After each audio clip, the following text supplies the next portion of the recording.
Dobré odpoledne, přátelé. Mám velkou radost, že jste si na nás udělali čas a přišli jste na další přednášku z cyklu Rozšířené obzory Ukrajina edition. A já začnu česky, ačkoliv pak budeme mluvit anglicky. A my vám chceme prezentovat náš příběh a ten příběh začal tak zvláštně, pro mě to byl poměrně jako náročný zážitek. Já jsem to našim studentům říkal, že ty to vědí, ale když vypukla ta hrůza na Ukrajině, tak najednou začaly chodit CVčka lékařů, kteří chtěli se sejít a měli chuť nějakým způsobem u nás pracovat. A já jsem si řekl vlastně, proč ne? Ne, že bychom teda někoho scháněli, ale říkal jsem si, že když uvidíme někoho, kdo by se nám hodil do týmu, tak vlastně proč nepomoci i tímhle způsobem. A dělali jsme celou řadu různých interview a bylo to dost psychicky namáhavý, protože najednou ty hrůzy, které se dějou v televizi a člověk u toho má docela silný pocity, tak najednou před váma sedí lidi, kteří to skutečně zažili a je to úplně jiný pocit mluvit s někým, kdo čerstvě přijel po té, co ztratil úplně všechno. Na druhou stranu tam byl problém v tom, že plnost těch lidí, tam byla taková jazyková bariéra, i možnost je zaměstnat třeba v nemocnici prakticky žádná a mně nepřišlo, že bychom to měli udělat jenom správně, ale i dobře a že vlastně necítím, že by bylo správné zaměstnat lékaře středního věku, který už byl zvyklý na svoji práci, ne jako sanitáře, ale jako pomocníka sanitáře, protože vlastně jinak to nešlo. Tak to bylo silné odpoledne, kdy to mě dost sebralo, musím říct. A večer jsem měl z toho docela deprese a přišlo další CVčko a když dorazilo CVčko paní docentky, tak jsem viděl, že další CV z Ukrajiny dorazilo a já jsem řekl, že už nikoho vidět nechci, že už dál jako nemůžu. Než jsem si pak ze zvědavosti to CVčko otevřel, a to mě docela překvapilo, kdože nám to píše, tak jsem řekl, že přece jenom ještě jedno interview uděláme a dobře jsem udělal. A přišla paní docentka a já jsem byl poměrně mile překvapený. Jednak tím, že nám nabídla vlastně možnost, že bychom ji mohli zaměstnat na fakultě, protože paní docentka je zkušenou lékařkou, je zkušenou učitelkou, která má za sebou letitou praxi jako učitelka patologie v Charkově. Umí perfektně anglicky a byla zvyklá učit zahraniční studenty, tak najednou se otevřela vlastně možnost, jak paní docence pomoct a zároveň je to pomoc vzájemná, protože ona nám zase pomůže s výukou zahraničních studentů. A pak tedy vznikla možnost to zprocesovat, a to musím říct, že za to chválím naší fakultu i univerzitu, že vlastně obrovsky vyšli vstříc a proces, který za normálních okolností přijetí zaměstnance do práce trvá několik dní, někdy i týdnů se všemi těmi kontrolami, tak nám se to podařilo za pomoci právě všech lidí na děkanátu za 2 dny. A vlastně paní docentka od 1. dubna vlastně nastoupila, co se nám hlásila nějakého 27. Takže byl to velice rychlý proces, který mě moc bavil a byl jsem rád, že naše fakulta mohla tímto způsobem pomoct. Takže to je příběh, jak jsem k němu přišel já. A teď bych vám představil paní docentku. So let's switch to English. Vira is an associate professor of pathology from Kharkiv. Is good. Okay. So education. Vira was graduated at the Kharkiv National Medical University, the program of general medicine, and at the same university she had also the Ph.D. degree, and impact of maternal infections on morphofunctional state of fetus's adrenal glands is the Ph.D. thesis she has. As for work, she works at 2 institutions, first in hospital, and this is a special kind of hospital which is devoted only to urology and nephrology. So it is like 7, it is huge, but only urology. So therefore Vira is an expert for urological pathology. And she also worked at the Kharkiv Medical Academy of Postgraduate Education, which is a school for postgraduate education, obviously. And she worked there as assistant professor, and in August 2021 she obtained a degree of associate professor, in Czech meaning docentka. So she has also many experiences with teaching and examining students, and that's what we just decided to use. The main research field is the prenatal pathology and urological pathology, and she has published 15 impacted articles in journals, so she's very good. And she also has 2 chapters in monographies. And what is very interesting for me, she has 1 patent, which is not normal in these places. And this is patent for methods of morphological diagnosis of damaging effect of chronic intrauterine hypoxia on fetal adrenal gland is missing. So she has a patent. So I guess she's the first at our faculty who has some patent. And patent is something which is very, very useful for us. And well, unexpectedly, but fate wanted it, she became our colleague from 1st April 2021. And she works at our Department of Pathology and Molecular Medicine. So this is Vira, it's yours. But first, please comment on this patent. This is something which I'm very interested in. Thank you. Well, patent for invention or for a model is one of the things that you do during your PhD thesis if you found something interesting, and patent is very highly important. So not many people have them, but some do. It wasn't that hard, honestly. It was just a good idea. Hello everyone, I'm so happy to be here today and to tell you about my homeland, and also we will discuss a little my story and the healthcare and medical education in Ukraine, because it's, I believe, totally different than in Czech Republic. So before starting talking about the healthcare and everything, I would like you to get acquainted with a bit part of my homeland. So this is Ukraine on a map, and I believe that you already know our flag because it's basically everywhere in the whole Europe today. And also this is our national symbol, which is a trident, not to rule the 7 seas, but to rule Ukraine. Ukraine is very famous for our landscapes. It's the hugest, one of the biggest countries in Europe, and we have everything there. We have 2 seas, Black Sea and Azov Sea, and we also have Carpathian Mountains. So this is a part of Carpathian Mountains. This picture was taken at the high top of Hoverla by me several years ago, and Hoverla was and is the highest place in Ukraine, and it's very, very beautiful. This part, if you would ever visit Ukraine, you shall visit Lviv obligatory. It's the most beautiful city of Ukraine, and it was built by Polish and Ukrainian architects. And here you can see the Cathedral of Saint Olga and Yelizaveta. And here there is a monument of our famous poet and writer Taras Shevchenko. Also, not everyone knows, but the geographical center of Europe is located near the city Chernivtsi in Ukraine, so it is there. This is a picture of a heart of our country. This is our capital, Kiev, and this is one of the biggest cities, one of the fastest cities, but also one of the beautiful ones. It's located on a huge river, which is called Dnipro. This is another picture of Dnipro, but already in a different city, which is called Dnipro by this river. Dnipro is one of the richest and the biggest city in Ukraine, and if you need some kind of industry, you will find it there. Any kind of fabric, anything basically. And also another must-see in Ukraine is the city Odessa. It's located on the Black Sea, and it's one of the beautiful cities. It has so many different routes from Moldavia, from Israel, from Ukraine, from Russia, anything. You will find anything you wish there. And on this picture you can see the most beautiful opera and ballet theater in the whole Ukraine. It's located in Odessa. This is one of our visit cards, one of our hallmarks in Ukraine. This is a place of our richest history. This is a place which is called Island Khortytsa, the place where our Cossacks, Ukrainian Cossacks, were located. And basically, the Cossacks were the most free-loving people in the whole Ukraine history, and also, in my point of view, they were little pirates. And this is the city Mariupol, before the war, of course.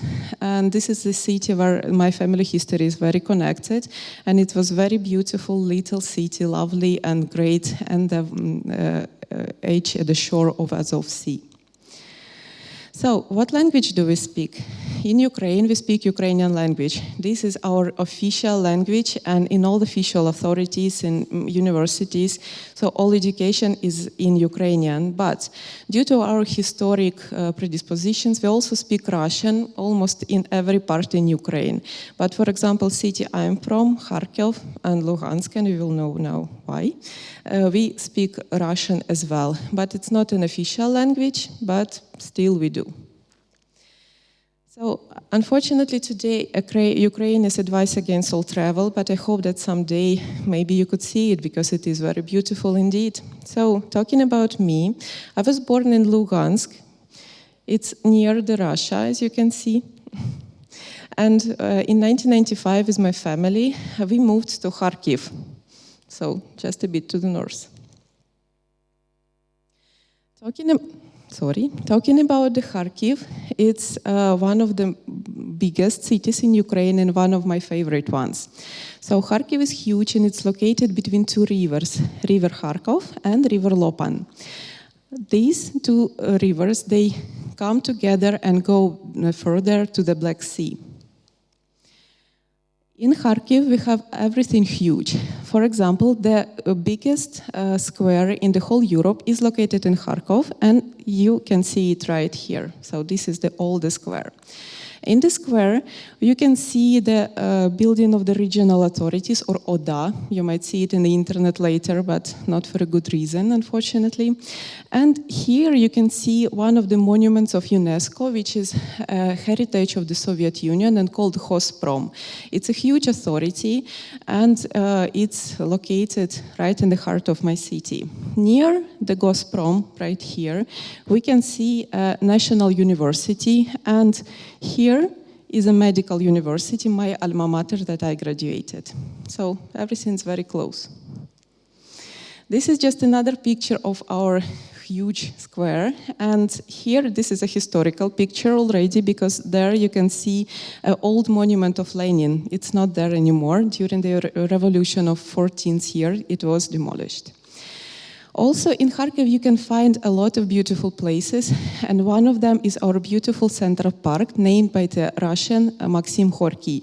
In this park you can see and find everything from amusements till the forest, so for any age and for any great entertainment. In Gorky Park there were first magnolia settled in Kharkiv, and it is very beautiful indeed. They have a lot of species there. Also, Kharkov is very famous in Ukraine because we have Kharkov catacombs. The monks from one of the monastery, when they were trying to escape from invaders, they built catacombs through the whole city center. And even during Second World War, those catacombs was used by partisans and soldiers to hide and to escape. Before the war, you can go to a tour there and find a lot of interesting things. There is a city legend in Kharkiv that if you go there and you get lost and you go to the heart of the catacombs, the very heart of it, the very bottom, you could find a book where all the fates of all the humankind is written. Nobody got back yet, so maybe. Also, in Kharkiv, we saw the beautiful Opera and Ballet Theater, and this is Kharkiv Opera and Ballet Theater. It's different. And also, another hallmark that Kharkiv is famous for is universities, academies, and the Kharkiv students. So in Kharkov, we have more than 44 universities and academies. So when you walk in the city, you see practically mostly young faces because they're all only students. This is my alma mater, the Kharkiv National Medical University, and this is my graduation day. Very happy one, I must say. So in my university, we have 7 faculties. First 2 for general medicine. It doesn't mean first or second is worse or best. It's just the number of students. I'm proud to be graduated from the 2nd medical faculty in Kharkov Medical University. The 3rd medical faculty, hygiene and social medicine, then pediatrics, dentistry, then medical faculty of general medicine, but for foreign students. And the last one is bachelor, so mostly obstetrics and nurses. So So, medical education lasts 6 years for general medicine. First 3 years there are preclinical subjects and last 3 years are clinical. So at these pictures you can see me and my group. This is the first year.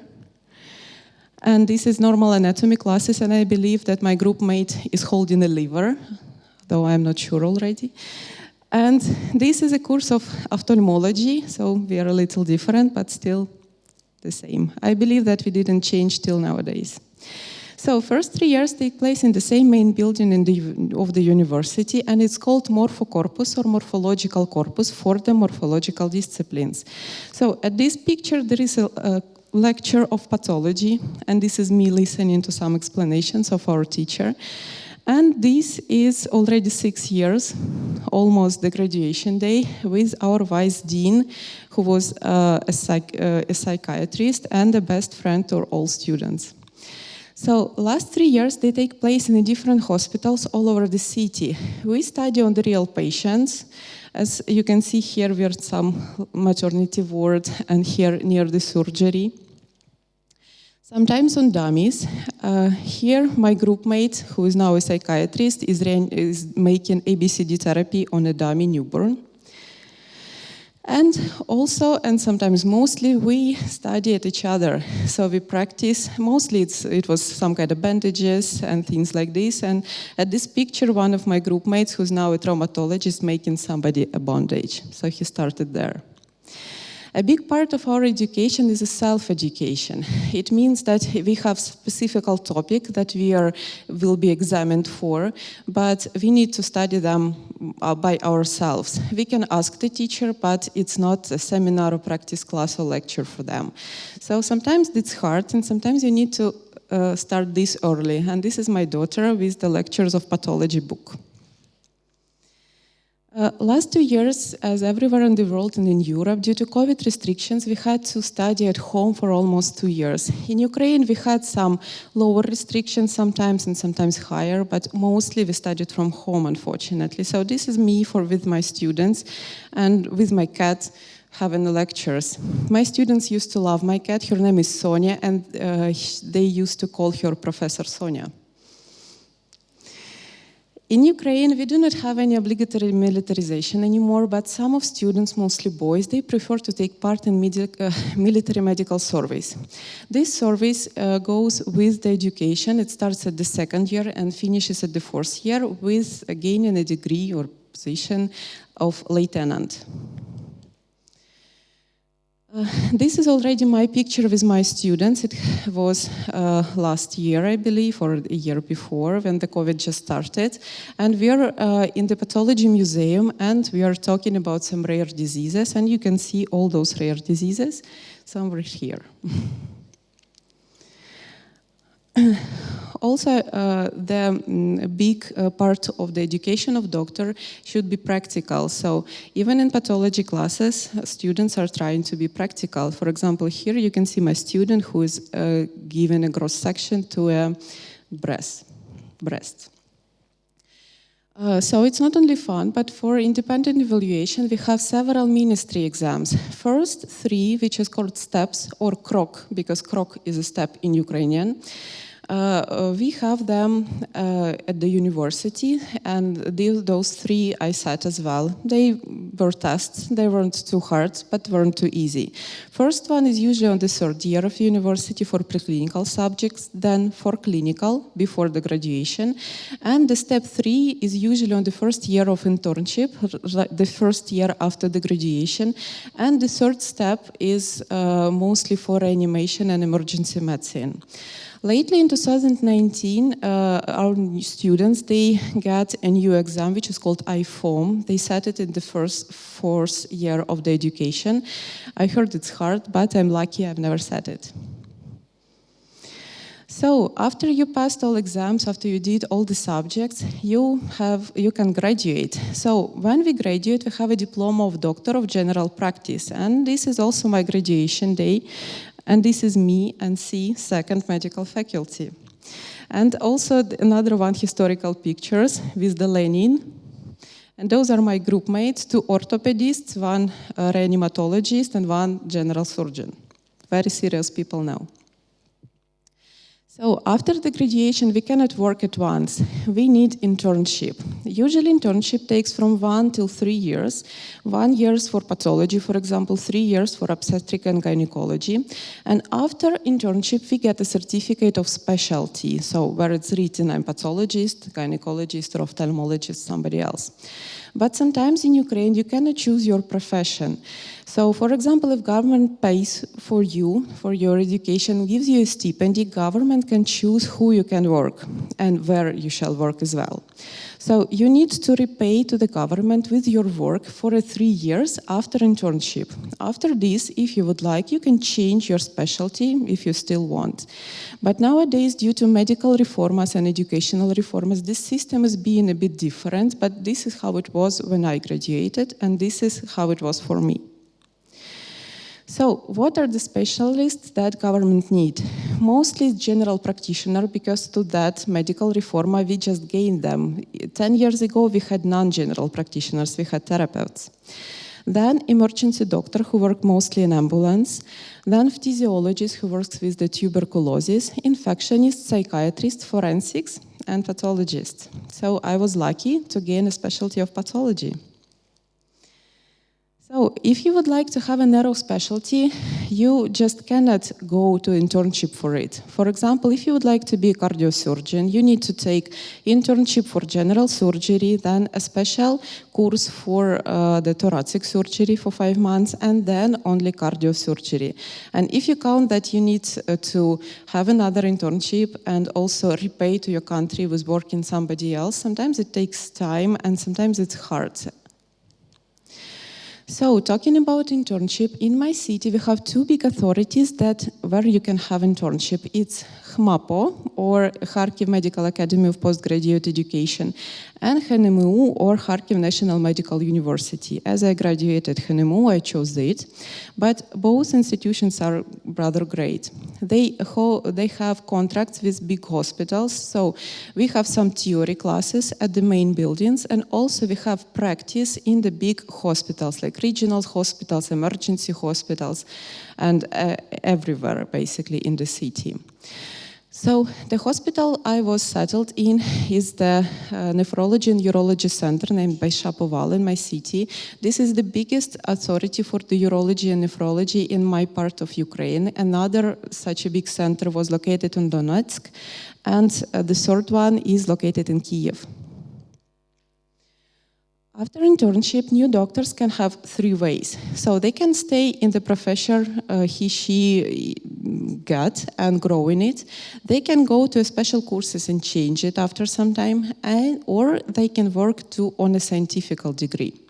So if one chosen scientific degree, there are 2 degree types that you can achieve. It can be a Ph.D. or candidate work and a doctorate.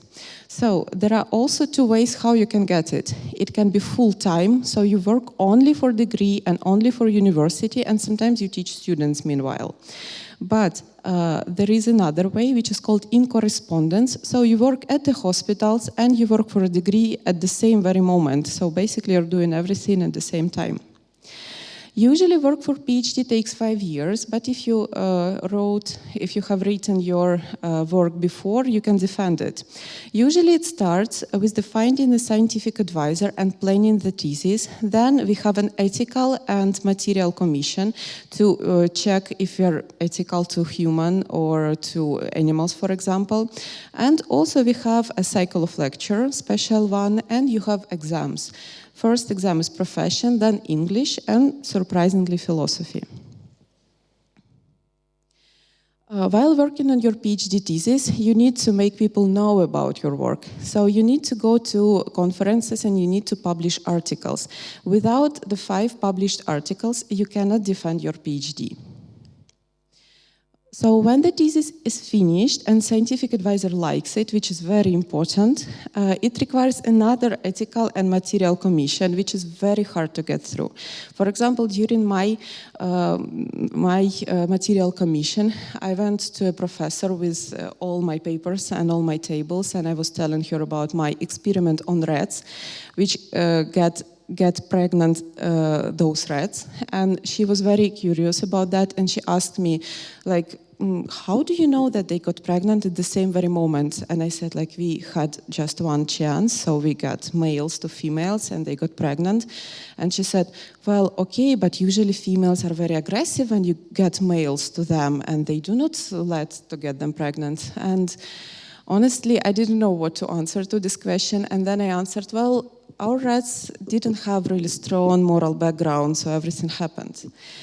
So it can be tricky. Then your PhD can be defended, and defense of your PhD can have two parts. First is the inner one, and means that you present to your colleagues in the same very university, and the second one that you present for a whole country. So commission comes from different cities to listen to you. So each time before your defend, inner or outer, you need to give your work to read to different people. First one are your colleagues from different departments. They're called recensents. And for the second one, you have colleagues from other cities to read it, or opponents. So if you presented your thesis good, if opponents and recensents are satisfied with what you read, if commission and your defense voted in a good way and papers were evaluated in ministry, you get your PhD. At this picture was taken this January. This is my friend and colleague with my previous boss during a PhD degree of my colleague, defense. So this is my degree. We already know the impact of mother infection on morphofunctional state of adrenal glands of fetuses.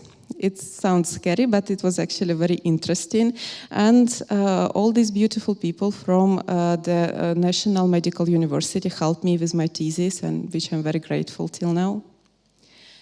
So, if you would like to continue in scientific field, after 5 years of your PhD defense, you can sit for a doctorate exam. It's basically the same PhD, but usually it's bigger, it has more sophisticated topic, and you need more articles, 25. If you didn't get to this yet, and you decided just to teach in university after your PhD degree, you can start. So, usually you can start as an aspirant or an older teacher while you're still having your PhD thesis, or later you can get a position of assistant professor, after this associate professor or docent, and after this the tenure profession. And this is my certificate of associate professor. This is the first picture I took, and this is the one I have so far. Good one. So each Ukrainian doctor also needs to be evaluated each 5 years. So you get your certificate, and each 5 years you need to sit a special test to get a category. First you get second category, then first one, then higher one. Until the end of your working life, each 5 years you need to have exams for your higher category, like to prove that you're still that good. So, but to sit an exam, doctor needs to gain some points. Usually it's 50 points. For this, you need to sit a special course, you need to get a scientific work, to get a university position, to be very active with articles or with conferences. So you cannot really relax. So at this picture, I wanted to show that for education and for getting better in your field, there is no age and there is no time. So you need to do it all your life, all your professional and working life. But unfortunately, despite of your plans, sometimes something unpredictable happened. And for Ukraine, this unpredictable thing was war. And you know, when you see those familiar places where you went, it gets really personal and very emotional for you. For example, at this picture, this is the window of my friend. And we spent a lot of time in that room, and it's really strange to see that for me. And the second picture, it's really near my house. I used to walk at that place with my daughter a lot. By the irony of fate, this was the last picture I took in a peaceful Kharkov, the very evening before the war. And you can see that this Czech Kroteček was protecting me during all my way. I didn't have much time to take pictures on my way, honestly, but because it was very scary and very loud, and we tried to be really fast. So basically it happened like this. We woke up at 4 a.m. at the 24th of the February and left our house with my child, with my husband, and with my mother-in-law. my parents, they decided to go a bit in a couple of hours after this. So we went to the western part of Ukraine because we decided that it would be safer there. And during this, we listened to radio, and it was rather scary to hear all those points where the Russians are taking us. And when we get to Lviv, it took us 2 days. Usually it takes you like 1 day to get from Kharkiv to Lviv because it's 1,000 kilometers. But we couldn't use the normal roads, and we couldn't go through the capital because it was rather dangerous. So we went through the south part of Ukraine, and it took us a lot of time. And then when we got to Lviv, there were sirens, and by the radio they said that Lviv is under bombs. So we decided to go not to the city, but to the Ruská, which is in Lviv region and on the Poland border. So when we get there, there was a huge Kyiv there, and my husband had to leave us there because he couldn't cross the border with us. So from this point, where you can see till the border is 22 kilometers. Usually it doesn't take you much time to drive 22 kilometers. But unfortunately, because of the people, it took us 4 days. It was rather demanding time, and honestly, till now, I do not remember much from those 4 days. But what I really remember, that people in line, they were really helpful to each other because we tried to be friendly to each other, and also the people who lived in the cities, little towns, and villages nearby, they came and helped us. They brought food, warm tea, diapers, petrol if somebody needed, and it was unbelievable. I've never seen that people can be that helpful and that friendly. So these are 2 pictures. The first one was taken by my mother-in-law. This is my child, and I'm talking to my husband on the phone. And another picture when we already crossed the Poland border, and our friend met us there, and they drove us to Krakow. So I could sleep first time for the 6 days, which is very, like, the best nap in my life, I must say. So this is why I'm smiling. Also, we couldn't leave somebody that we love, and this is our cat. This is a Professor Sonia who traveled with us all the time. And the second picture is a little boy who took his cat from the Mariupol, because when you love somebody, you cannot just leave them behind. During our way, we had so much help from our friends in Europe and in Czech Republic, and these beautiful people helped us to find accommodation, helped us with visa, and also helped us to find a job. So a friend of this person helped me to get here, which I'm very grateful, and I'm proud to be a friend of those beautiful people. So we get to Prague, and first weeks I really do not remember much because we usually just slept and walked. And this, me and my daughter feeding a peacock with many seats, really many seats, in, I believe it's called Vojanovi Sady. I think so. And in 2 weeks, when I actually got to Prague, I started to send my CV to every authority and every institution that we have here. And I think that there is no pharmaceutical company and no medical faculty in Czech Republic that I haven't sent my CV. And in 2 weeks, I was answered from the 2nd medical faculty, which I thought would be a great sign because I graduated one. I came for an interview, and then you know a story by Professor Zámečník. And everyone was so incredibly friendly, and I think that I read at some of my interviews, if I understood Czech really correctly, that the dean's office and the whole HR department never worked so fast to hire somebody as they did for me, which I'm very grateful and really proud to be, so I won't let you down, I promise. This is pictures of my first day at work, and this is the picture of my first seminar. And of course, honestly, when I get to my interview for the first time, Professor Zámečník and Pan Primář, Dr. Škápa, they showed me the department. And one place I was really fascinated about, it was electronic microscope. This is it. And this picture is the last picture in presentation, and It's a mural somewhere in Prague, but I haven't seen it yet, like in life. And you can see that Ukrainian girl covers all the symbols of European countries.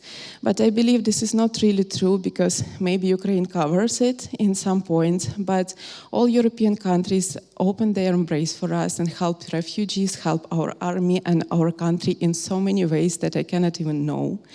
And I believe that nowadays there is no other nationality except for kindness and humanity. I'm very proud to be here today, and thank you for your attention. I would love to answer any question you have. Thank you.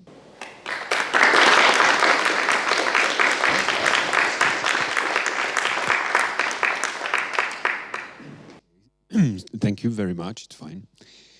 So now there is a place for discussion, questions, answers. Perhaps I would add more that we have a plan. We have a plan. Now Vira is working at faculty only, because it's not possible to employ her at the hospital. So I hope it will change soon, because it's not that easy process. Perhaps if you can you describe what you now have to go through? Of course. So the first step that I have to go through is the nostrification of diploma. Basically, it's like comparing your education and my education and feel if it's okay and if it's comparable. So it requires translation of all the papers and the evaluation of somebody in the university. And next part would be approbational exams that I need to sit. So approbational exams means that I would need, at least so far, system isn't changed. So I need to sit therapy, pediatry, medical law, surgery, I believe, and maybe something else. So first is a test of the theory. Then I need to have 6 months of practice as a general practitioner, which is my personal nightmare. And after this, I can have practical exams. And after these practical exams, in some evaluation time, I can work as a doctor. So it's not easy, and I don't think that the system is just set friendly for these people, because I don't know why somebody who is a docent of pathology should have new examination from pediatrics, general practitioner and everything. I think that yes, Czech language and also from pathology. But why from pediatrics, I absolutely don't understand. So the process isn't easy and it's long. So, but we hope that we will have soon nostrificated diploma, because it's now at the university.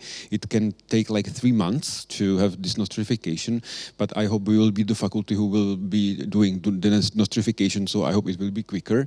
And after that, we can employ Vira at the hospital as an intern, like internship for approbation. It can be for 1 year, and it can be twice repeated. So like for 3 years, we have time to prepare for this approbation examination, and then it could work. So Vira is now helping us with some biopsies, but just like training. But I hope soon it will be possible to make her another job in hospital, and that's our plan. So I'm so happy to have her, because like she's one month working, but she had like 5 lectures, 10 seminaries, and well, she's not just sleeping in the room. She's working a lot, and I was so happy when I saw that she has so many lectures prepared. Like she has almost the whole pathology. I asked her, so what themes can you just give us? Every. She has really like everything from pathology. So even I don't have so many lectures prepared. So the collaboration is working perfectly. I'm so happy. Questions, you can ask anything. What is for me, what's the difference between first and second faculty in Kharkov? Well, there is no difference, basically. Of course, first faculty consider themselves like number 1, but it's not true. That's the same here. Yeah. Yeah, it's the same in Kharkov. I usually say that it's the most absurd thing in the world, that the first and best is the second, and it's working. Yeah. So you have the same problem in Kharkiv. Totally the same, yes. Mm-hmm. And 3 is hygiene. Yes. Still working. Okay, so many faculties. Slava. Do you know anything about your colleagues from your university? Did they manage to get out, or do they still work in Kharkiv? Well, some of them managed to leave the city, and some of them fled to Europe, and some stayed in western parts, and a lot, surprisingly, stayed in Kharkov. And actually, the nephrological center is still working. It never stopped working even for a day during the war.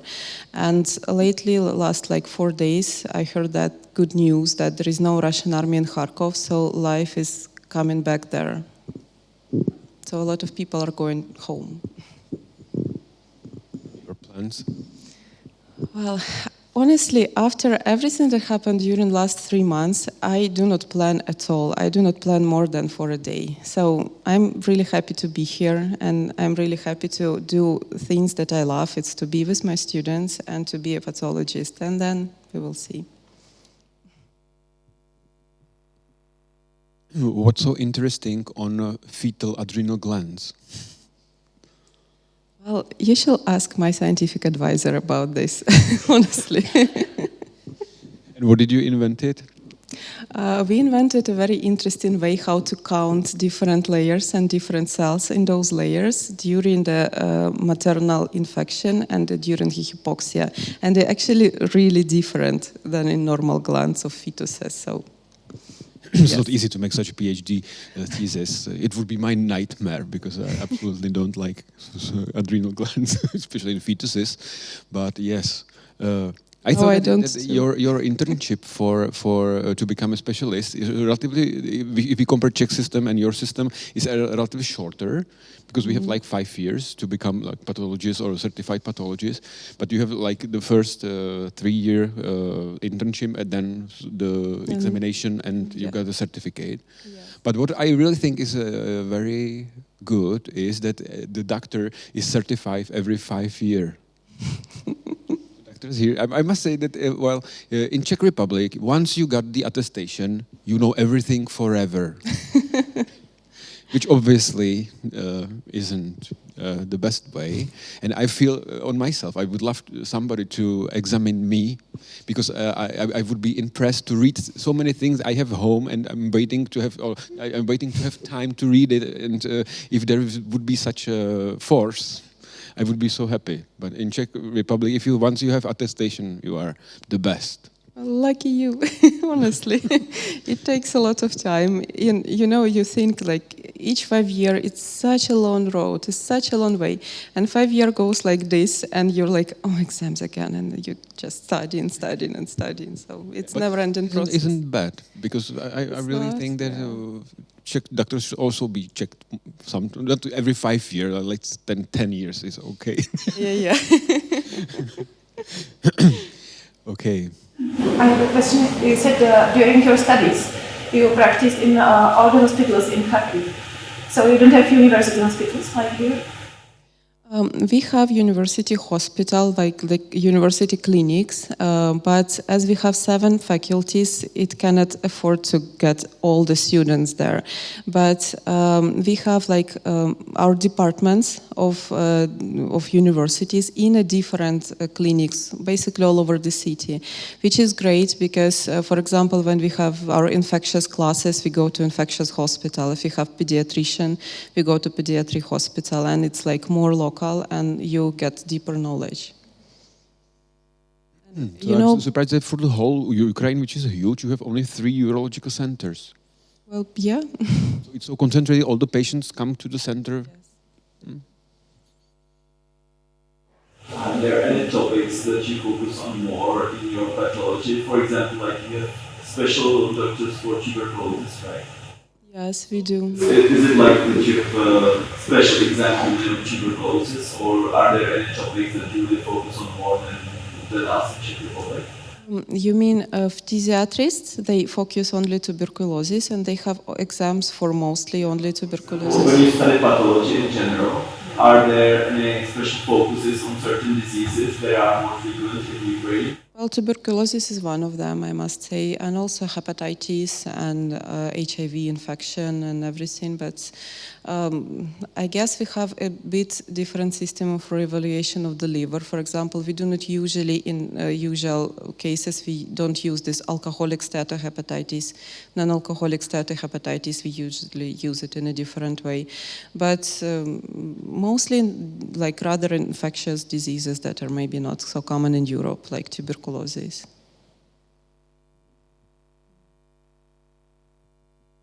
Okay. So if there are no more questions, thank you, Vera, for your nice presentation, for your time, and thank you for your attention. Have a nice evening. Bye-bye.